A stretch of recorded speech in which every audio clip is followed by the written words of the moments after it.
The following is a presentation of the Broadband universe, brought to you in part by Vitruvi, the end-to-end GIS-based construction management platform that connects asset owners, operators, general contractors, and subcontractors for unmatched project control and collaboration. Manage every aspect of your telecommunications or utility infrastructure construction program with Vitruvi. Build faster, reduce costs, improve quality. Book your demo today on vitruvisoftware.com to see how we can help you build at scale. Hello everyone and welcome to another edition of the Broadband Universe. I'm Craig Corbin. It is a pleasure to welcome our guest today, Lindsay Miller, the new President of Consulting at Lit Communities. Lindsay, welcome to the Broadband Universe. Thank you. Thank you for having me. It is an exciting time for you, for Lit Communities, and a lot to talk about and unpack there. But before we get to present day responsibilities, I know you have been involved in the consultative work in this industry for a long time, and going back even before your most recent responsibilities as a partner and vice chair of the government law group at ICE Miller. But take us back. I know your bachelor's you got at UK, and then your Juris Doctorate at Ohio State, or excuse me, the Ohio State University. Thank you. Yes. So what happened after that? And just walk us through, if you would. Yeah, absolutely. So I would say that my introduction into this space actually started in that time period between undergrad and returning to law school. So when I was at the University of Kentucky, I got very involved in Habitat for Humanity. And this may seem like a far cry from the question, but it will all come full circle. So I wanted to return to Columbus. Columbus is where I grew up. And I wanted to do an AmeriCorps year, so like the Peace Corps, but you stay domestic. Mm-hmm. And I wanted to do it at the local Habitat for Humanity. And one of the positions they had available at the time was through the Access All program, partnered with One Economy Corporation. And it was to help get internet access, which was basically dial-up because it was 15 years ago, into low-income family homes. So computer and internet access. I joke, but it's not even really a joke. I went into my first one with like the Dell instructions to set it up like, oh gosh, I think this goes here. You know, I had no idea what I was doing. My undergrad degree is in psychology. So that was really my first exposure, though, to the policy concept of the digital divide.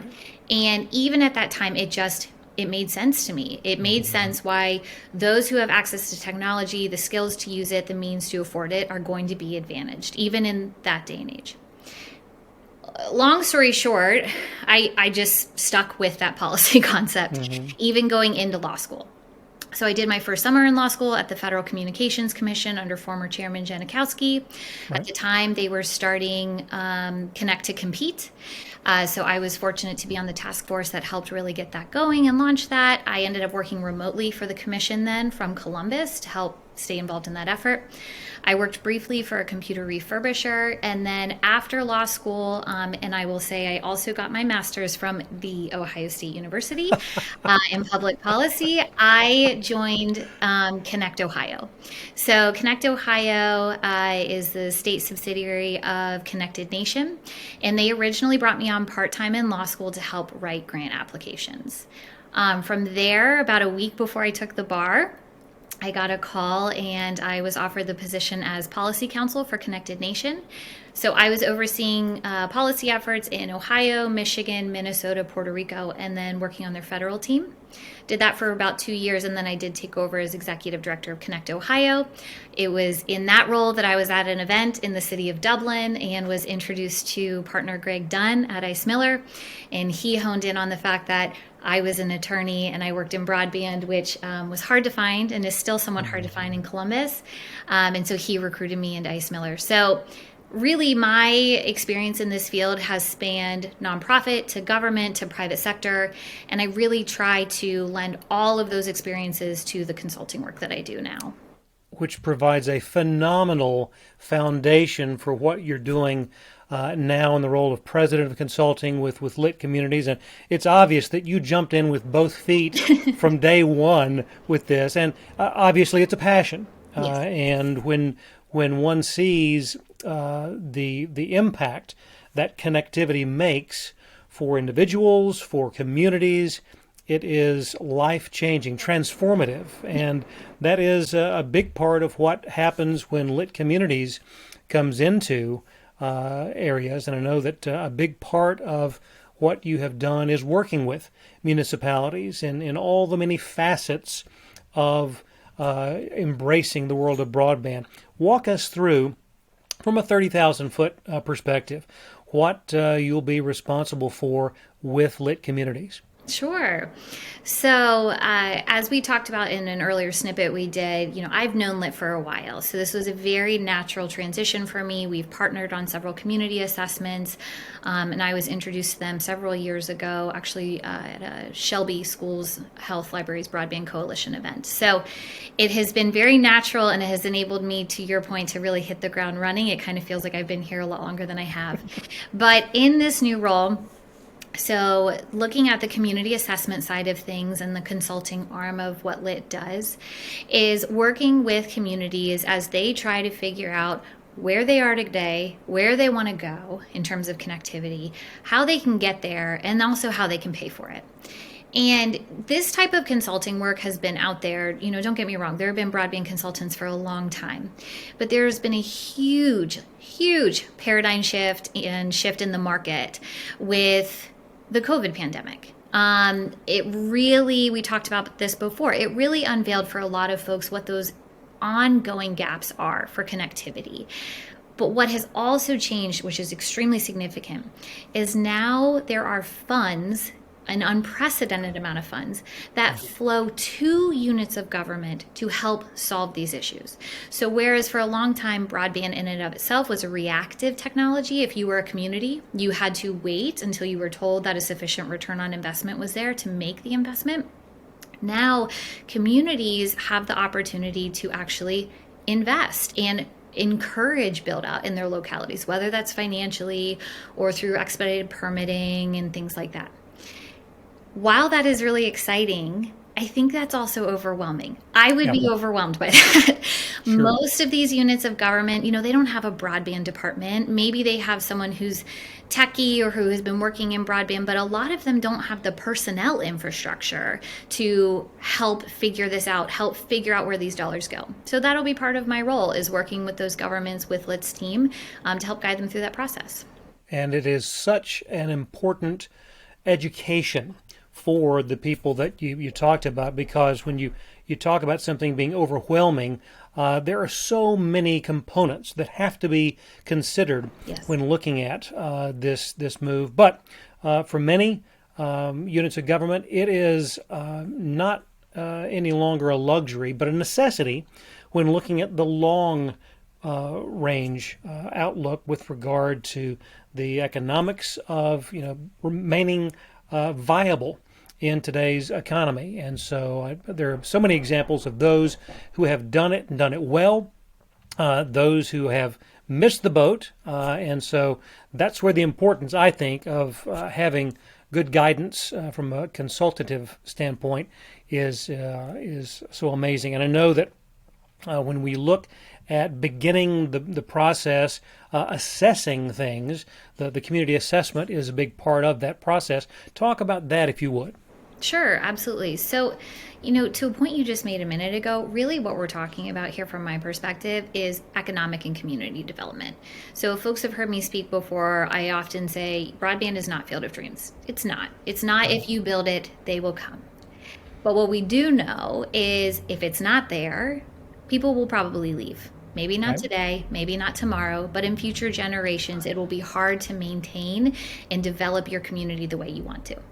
So first thing you have to know, though, is where you are today. You can't figure out where you're going until you know where you are today. Mm-hmm. And what we all know, this is no secret, it'll be the first Google response if you choose to search it, is that broadband data historically has been very flawed for a whole variety of reasons, and I'm happy to dive into any of those. But as a result, it's left a lot of communities unsure of where they actually are and how they find out. So the approach that I have long taken, that I will be taking with Lit, it aligns with their current approach, is that in order to combat the flaws in the various data sources, you have to overlay as many as possible. So you have to look at as many sources as you can, both publicly available, some that are subscription based, to really dive into a community and figure out what the data really says. And if it just makes sense, oh, this area shows served here, but it shows unserved here. What's the geography? What's the topography? What's the household density? Do these narratives make sense? That also goes to speaking to the community members. Are you experiencing connectivity at home? Can you connect? Can you sign up for more packages than you have? Is this what is available to you? And layering that into the data, and then continually working with government leaders as well to fine tune it. So that's the starting point. Awesome. You're watching the Broadband Universe podcast, brought to you by Lit Communities. Light up your community. You deserve better internet. By Vetro Fiber Map, radically simpler fiber management. By OnTrack, a proven leader in connectivity. And by Vitruvi, build faster, reduce costs, and improve quality. Our guest today, Lindsay Miller, President of Consulting with Lit Communities, and I know that when we look at the number of projects that Lit Communities has going today, already so many phenomenal success stories in Medina, Ohio, probably would be at the top of that list, and I know that that's important to you with what you have there with respect to the state of Ohio. But so many other areas are beginning to just come to the realization that this needs to be part of their future. And I know that's exciting to you. Talk about the ability to positively impact bridging the digital divide. That's like an overwhelming impact. So, as you said earlier, this is a passion for me, and that sounds silly or cliche, but I mean, I read about it for fun. I find it fascinating, and I really have built my career around this because I find it so interesting. I mean, it sounds silly, but my first 8 days at Lit have been just loads of fun to me. It's a really fun place to work, but the type of work they do too, I mean, it brings a lot of joy to me. The very first time I saw the impact of helping bridge the digital divide goes back to that AmeriCorps year that I referenced. Okay. And I received an email from one of the Habitat partner families, and she said, "This is my very first email ever, and I wanted you to receive it because you helped, this happen." Wow. And at that point, many of us had been emailing for years and years and years. And here is this individual who up until that point in time didn't even have access to email. And that was such a moment. And I saved that, and really seeing there what that connection can make. What I love about my new role at Lit is it enables those same experiences for end users, but for me to be able to help facilitate that impact on a wider scale. So as much as I loved working individually with each of those homeowners, there are a lot more people out there. There are millions of people in our country who need that type of connectivity. And my role with Lit will enable me to impact as many of those folks as possible. And a big part of that process, obviously, are seeking out and expanding on the public-private partnerships that are a big part of that. Talk about that, if you would. Sure. So, this is kind of where my legal brain comes into play with a public-private partnership, or I always say P3 because it's just a little easier to say than public-private partnership over and over and over. So a public-private partnership, a P3, can be a great approach to connectivity in areas that have long gone without for a whole variety of reasons. But typically when you look at a P3 structure, it is just as the name says. It is a partnership between a public sector entity, typically a unit of government when we're talking broadband, and a private sector entity, oftentimes a provider or some sort of a design build operation when we're talking broadband. And what that enables is each of those entities to focus on their core competencies. So for many governments, it is not within their core competency to be a broadband network provider, but ensuring that their constituents have access to the services that they need is 100% under their umbrella. Whereas the private entity, it is hopefully, if you picked the right partner, within their core competency to be a network provider. And it enables both of those entities to basically capitalize on the expertise of their partner. Now, with a public-private partnership, the partnership is key. And really what it comes down to between the entities from the legal mind is a balance of risk and control. And so that part, who bears more of the risk, who has more of the control, that all comes into play in negotiating them out. But if you can get a good balance there, it can be an amazing approach to getting broadband out. Absolutely. When we talk about things being overwhelming for those that are looking at getting into the world of broadband, what are the biggest challenges that they face? Yeah, you just saw me like drop a piece of jewelry. That's why I looked down. All of a sudden I was like, oh gosh, my ring. So the biggest challenges that they face, it kind of depends on where they are. Let me say that. And that's such a lawyer answer to say it depends, but it really does depend. So certainly, like I'll use Ohio, for example. I'm based in central Ohio. Columbus is basically in the center of the state. If you head northwest, it's very flat. If you head southeast, it's Appalachia. So their challenges are going to be very different. That also creates different challenges in terms of density of household, where those are located, what is already available, what network providers are already available, what network providers are not. It also can be things like local code. What do you currently allow or not allow? Where do you say infrastructure has to go? What's the process to get it there, etc.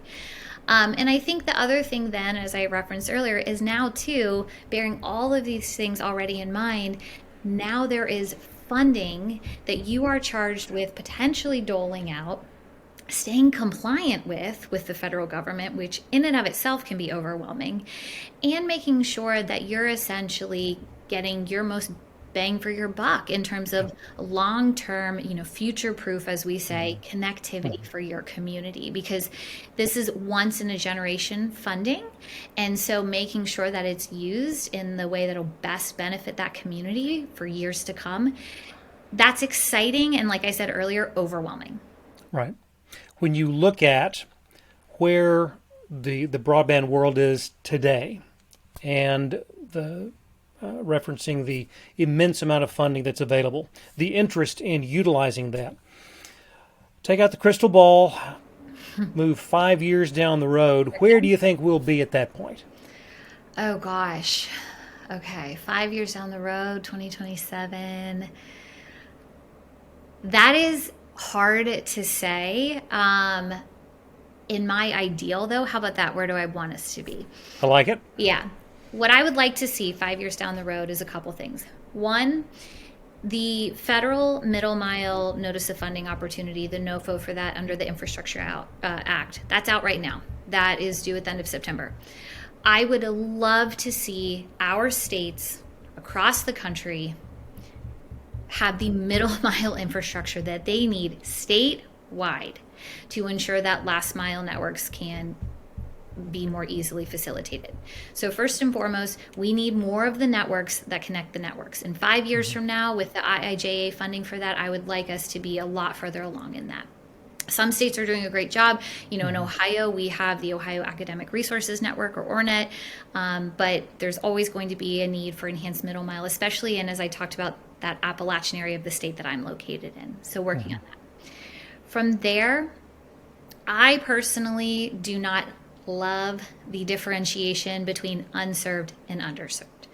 Personal opinion, I think that if an individual or a business or an institution does not have the connectivity that they need to perform the functions they want or need to do, they are simply unserved. The underserved unserved differential just, I think, convolutes the issue. So I would like to also see in 5 years that across the board folks have choice in making sure that they can get the connectivity they need to perform the functions they need and want to do from their location without having to travel to get it, and that it is uninterrupted, unless a squirrel eats the fiber line or something crazy, it is uninterrupted, it is affordable, they know how to use it, they have the skills to do so, and they have the means to pay for it on an ongoing basis. So I am optimistic in 5 years we'll be closer to that. I appreciate so much the role that you are playing in the efforts to get there over the years with what you've done and what you're going to be doing now as a member of the Lit Communities family. Congratulations, Lindsay, on joining the Lit team. And I know that they are so much better for it, the world of broadband, and all those that will utilize your services going forward also are happy about that. So can't thank you enough for being with us here on the Broadband Universe. By the way, you now hold the distinction of being my first female guest on the Broadband Universe. Whoa, I will take that, and hopefully first of many, many more. So absolutely. Listening out there, ladies, there is a lot of opportunity for us in the broadband space. Reach out to me if you want to talk about it. Absolutely. And look forward to the next time that we have to catch up with all that's going on there. Thank you so much, and look forward to the next visit. On behalf of Lindsay, I'm Craig. Thanks for letting us be a part of your day. We'll see you next time right here on the Broadband Universe. So long, everyone.